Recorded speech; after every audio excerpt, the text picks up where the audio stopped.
in September Song at 8:30. Nobody invites me back to their cabin for an early night, I can tell you. So why are you doing it? Because I want to. Followed at 9 by Peak Practice. We're split up. Is it the end for Beth and Jack, or is he? Just making a point, we should be looking at this with a critical eye, not through rose-coloured glasses. Relationships under scrutiny. With The Bill at 8, that's tomorrow on Carlton.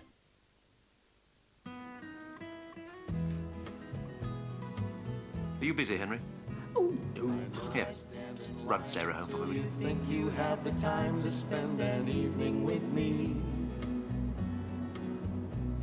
And if we go someplace to dance, I know that there's a chance you won't be leaving with me. And afterwards we drop into a quiet little place and have a drink or two. What kept you? And then I go and spoil it all by saying... The Citroen Xantia. Discover what Citroen can do for you. How soft does your washing powder make your family's clothes feel against their skin? Some traditional non-bios leave fibres flattened. But Fairy Ultra leaves them fluffy and feeling really soft, together with all the whiteness you'd expect.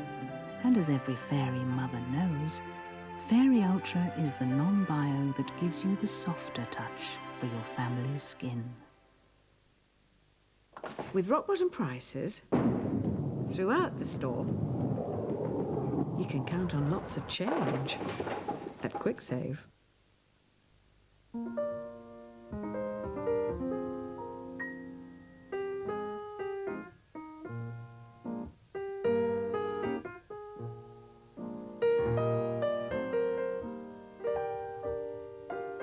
As you decide where to secure your savings for the future, consider entrusting it with NPI, because NPI are already looking after £7 billion and specialise in one thing. As time goes by, you'll be glad you chose NPI. When a man's child is taken from him, Your daughter's safe, Colonel. Whether she stays that way is up to you.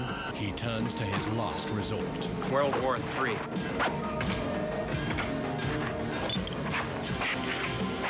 Starring Arnold Schwarzenegger as Commando. Are you gonna kill me or something? No. Trust me. I'll be back. Commando, tonight at 10:40 on Carlton.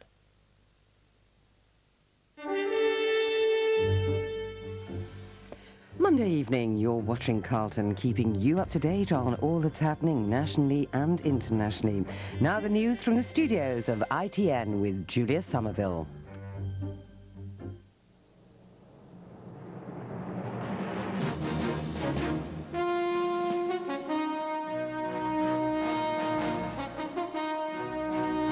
From the headquarters of ITN News at 10 with Julia Somerville. 4 vandals found guilty of killing the man who told them off. Ian Paisley's shouting match with Mr. Major. Iraqi arms prosecutor says he was misled by ministers. And secret pictures of the trade that threatens the tiger with extinction.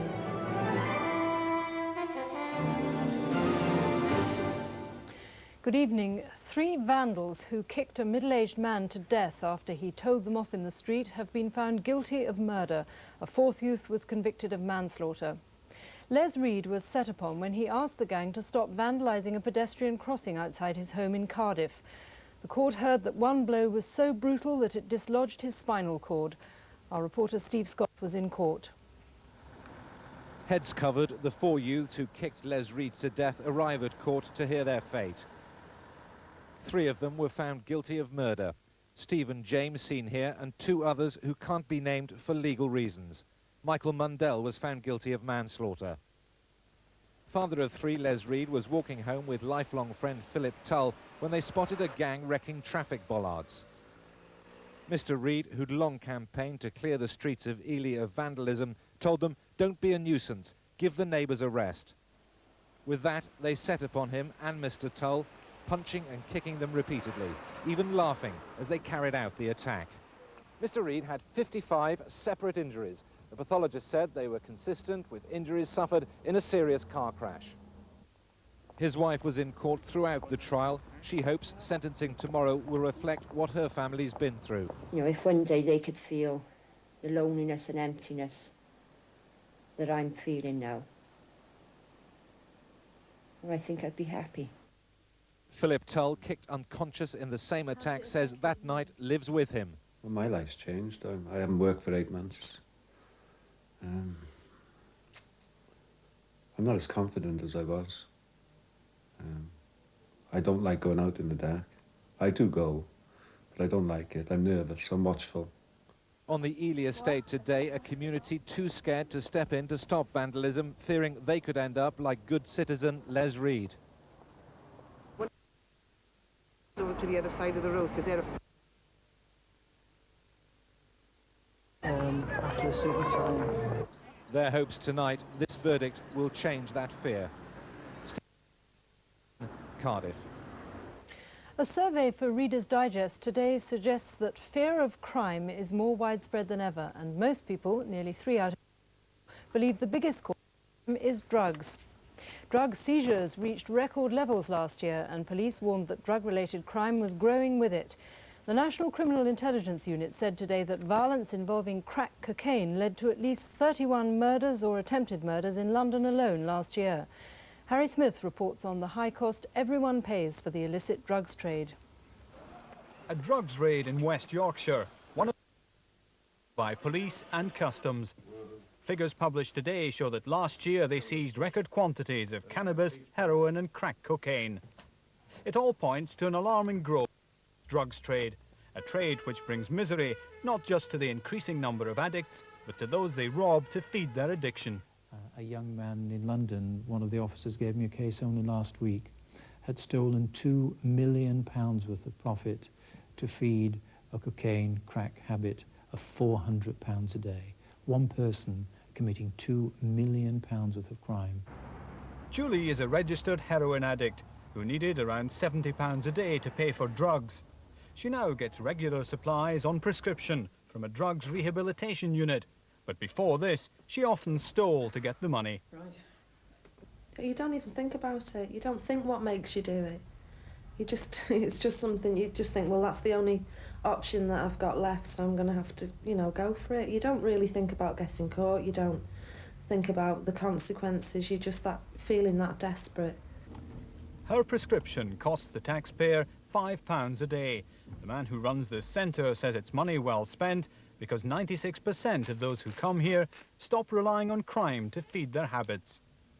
They've got to find £70, which they're committing an awful lot of crime through shoplifting, burglary, prostitution. Now, if we give them the drugs free, there's not the need to commit that crime, so the amount of crime, it automatically reduces. But despite such successes and last year's record number of seizures, the police admit the fight against drugs is an uphill struggle. These are just some of the weapons captured after raids in West Yorkshire, evidence that more dealers are routinely carrying guns and are increasingly prepared to use them. The Prime Minister got into a shouting match with the Democratic Unionist leader Ian Paisley today as they discussed the Downing Street Declaration for Peace in Northern Ireland. Mr Paisley, not known for his quiet manner, said he had to raise his voice because Mr Major was shouting so loudly. As he left Number 10, Mr Paisley dismissed the declaration as a rotten, sinking vessel. Our political editor Michael Brunson reports. Not surprisingly, there are two versions of what happened. Dr Paisley, with campaigning in the European elections very much in mind, wanted to suggest that while he'd made his points with considerable force, it was the Prime Minister who was shouting him down. He was very, very angry and refused even to listen to the points that we were making. He lifted the Anglo-Irish Agreement, he threw it in front of him, and then he threw it back, the Downing Street Declaration, threw it in front of him, then threw it back again, and brought it out again, and threw it back again. I had to raise my voice in order that the Prime Minister could hear, because he was shouting loudly. I have a better voice than him when it comes to volume. What is clear that the exchanges were far from those normally heard in the hallowed setting of the Cabinet Room. Downing Street's version had the Prime Minister thumping down rather than throwing around the Downing Street Declaration for emphasis as he defended it. When Dr. Paisley said the declaration was iniquitous and a farce, the Prime Minister replied, rubbish.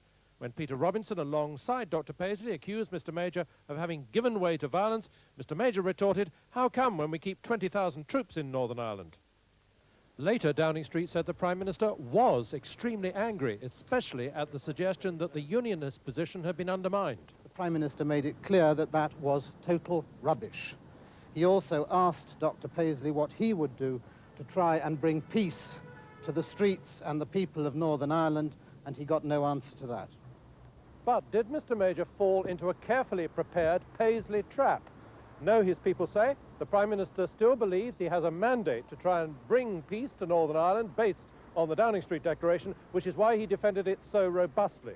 And there's considerable annoyance in Downing Street at Dr. Paisley's almost jokey manner in the street outside, because they feel that what he's been up to is forcing the more moderate unionists under Jim Molyneux to take a harder line.